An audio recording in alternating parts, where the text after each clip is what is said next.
बहुत समय पहले एक राजा था जिसे राज भोगते काफी समय हो गया था। बाल भी सफेद होने लगे थे, पर फिर भी राजगद्दी का उसे बहुत अधिक मोह था।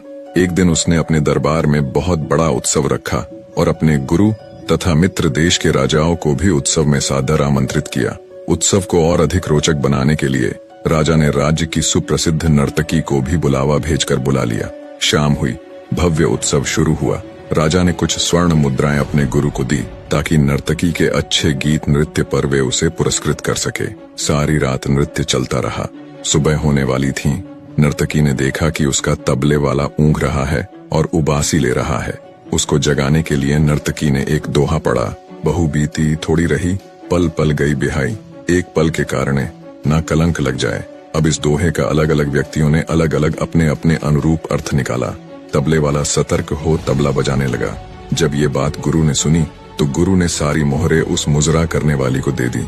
वही दोहा उसने फिर पढ़ा तो राजा की लड़की ने अपना नवलखा हार उस नर्तकी को दे दिया। उसने फिर वही दोहा दोहराया तो राजा के लड़के ने अपना मुकुट उतार कर दे दिया। वही दोहा नर्तकी फिर दोहराने लगी, पर इस बार राजा ने उसे रोकते हुए कहा, बस कर, एक दोहे से तुमने वेश्या होकर सबको लूट लिया है।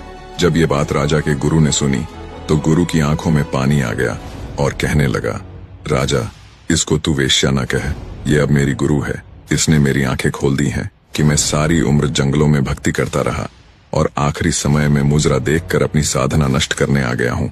मैं तो चला यहाँ से। राजा की लड़की ने कहा, आप मेरी शादी नहीं कर रहे थे। आज मैंने आपके महावत के साथ भागकर अपना जीवन बर्बाद कर लेना था। इसने मुझे सुमति दी है कि कभी तो तेरी शादी होगी, क्यों अपने पिता को कलंकित करती है। राजा के लड़के ने रोते हुए कहा, पिताजी, आप मुझे राज्य नहीं दे रहे थे। मैंने आपके सिपाहियों से मिलकर आपका कत्ल करवा देना था, पर इस नर्तकी ने ही समझाया है कि आखिर राज्य तो तुम्हें ही मिलना है। क्यों अपने पिता के खून का कलंक अपने सर लेते हो। जब ये बातें राजा ने सुनी तो राजा को भी आत्मज्ञान हुआ। क्यों न मैं अभी राजकुमार का राज तिलक कर दूं, गुरु भी मौजूद है। राजा ने उसी समय अपने लड़के का राज तिलक कर दिया और लड़की से कहा, बेटी, मैं जल्दी ही योग्य वर देखकर तुम्हारा भी विवाह कर दूंगा।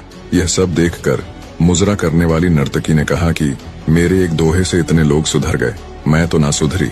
आज से मैं अपना धंधा बंद करती हूँ। हे प्रभु, आज से मैं भी तेरा नाम सुमिरन करूंगी। निष्कर्ष समझ आने की बात है, दुनिया बदलते देर नहीं लगती।